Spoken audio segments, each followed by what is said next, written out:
Assalamualaikum warahmatullahi wabarakatuh.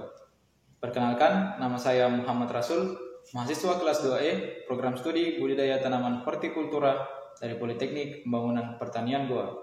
Di sini saya akan menjelaskan tentang pemanfaatan limbah pertanian, mata kuliah pengelolaan limbah pertanian.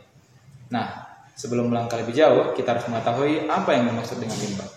Di sini, menurut Peraturan Pemerintah Nomor 101 Tahun 2014, limbah merupakan suatu hasil atau sisa suatu kegiatan atau usaha.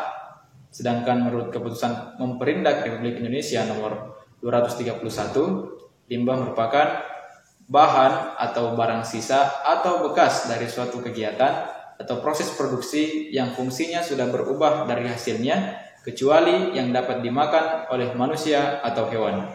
Sedangkan menurut Santoso, limbah merupakan suatu bahan yang terbuang atau dibuang dari suatu sumber hasil aktivitas manusia atau proses-proses alam dan tidak atau belum mempunyai nilai ekonomi, bahkan dapat mempunyai nilai ekonomi yang negatif.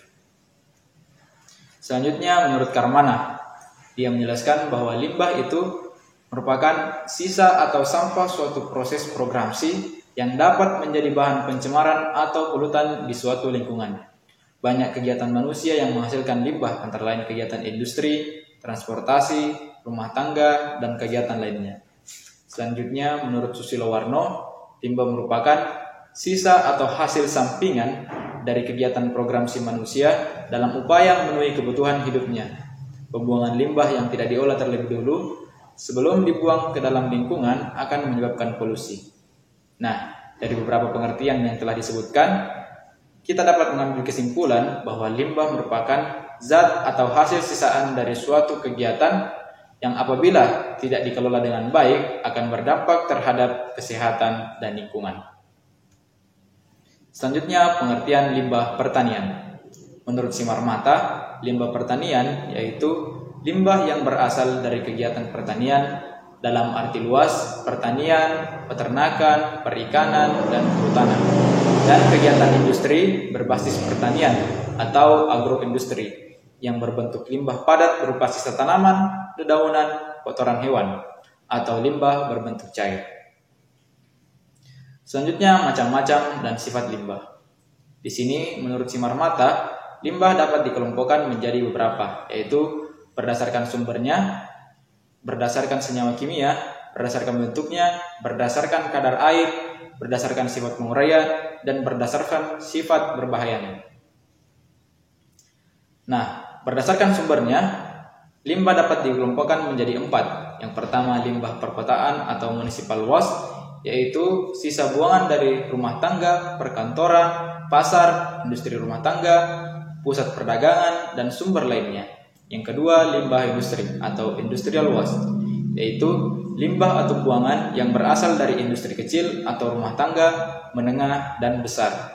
Yang ketiga, limbah pertambangan atau mining waste, yaitu limbah yang berasal dari kegiatan pertambangan. Limbah pertambangan seringkali menimbulkan permasalahan yang serius karena jumlah limbahnya yang relatif besar. Yang keempat, limbah pertanian atau agricultural waste, yaitu limbah yang berasal dari kegiatan pertanian dan industri pertanian. Umumnya merupakan limbah padat berupa sisa tanaman, dedaunan, dan kotoran hewan. Selanjutnya, senyawa kimia. Berdasarkan kerangka dasar senyawa kimia bahan penyusunnya, limbah atau sampah dapat dikelompokkan menjadi limbah organik dan limbah anorganik. Limbah organik merupakan sampah yang memiliki kerangka dasar karbon atau yang mengandung unsur karbon sebagai penyusun utamanya. Limbah yang berasal dari makhluk hidup dapat digolongkan sebagai limbah organik atau sampah organik. Karakteristik limbah organik umumnya dapat diuraikan oleh mikroba atau organisme pengurai, dan sisa perombakannya yang dikenal dengan kompos dapat digunakan sebagai pupuk organik. Sedangkan limbah anorganik merupakan sampah yang memiliki kerangka dasar senyawa non-karbon atau tidak mengandung senyawa karbon dan sangat sukar melapuk, seperti logam, aluminium, kaleng bekas, kaca, dan lain-lain.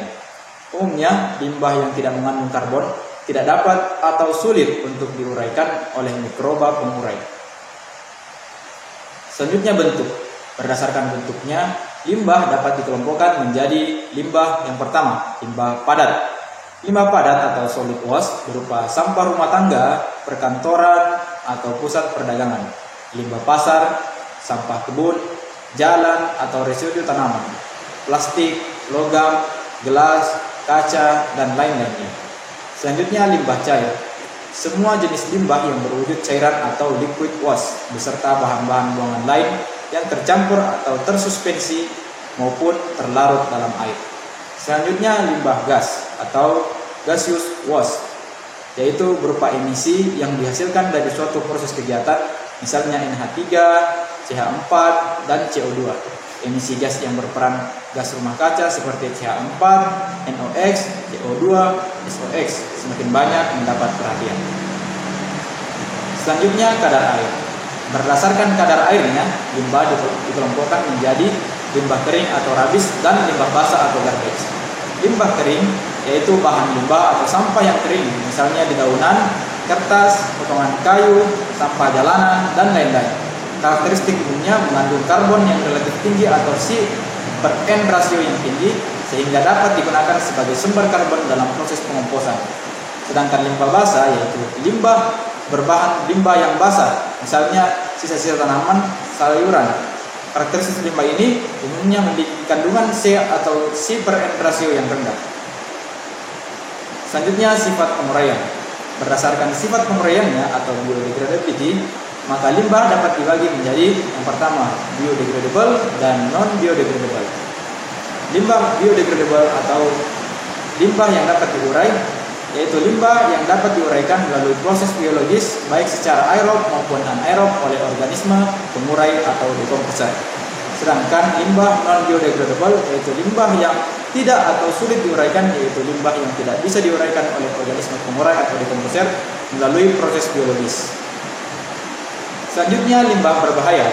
Limbah berbahaya yang selanjutnya disebut bahan berbahaya dan beracun atau B3. Limbah berbahaya merupakan sisa atau limbah yang dikenal sebagai bahan berbahaya dan beracun. Limbah B3 dapat berupa zat, energi, dan atau komponen lain yang karena sifat, konsentrasi, dan atau jumlahnya baik secara langsung maupun tidak langsung dapat mencemarkan, merusak lingkungan hidup, dan atau dapat membahayakan lingkungan hidup, kesehatan, kelangsungan hidup manusia, serta makhluk hidup lainnya. Misalnya bahan baku yang berbahaya dan beracun yang tidak digunakan lagi karena rusak, atau sisa kemasan, tumpahan, sisa proses, oli bekas, ban, dan lainnya yang memerlukan pengolahan khusus. Selanjutnya potensi limbah pertanian. Nah, limbah umumnya dianggap sebagai barang buangan yang tidak memiliki nilai ekonomis.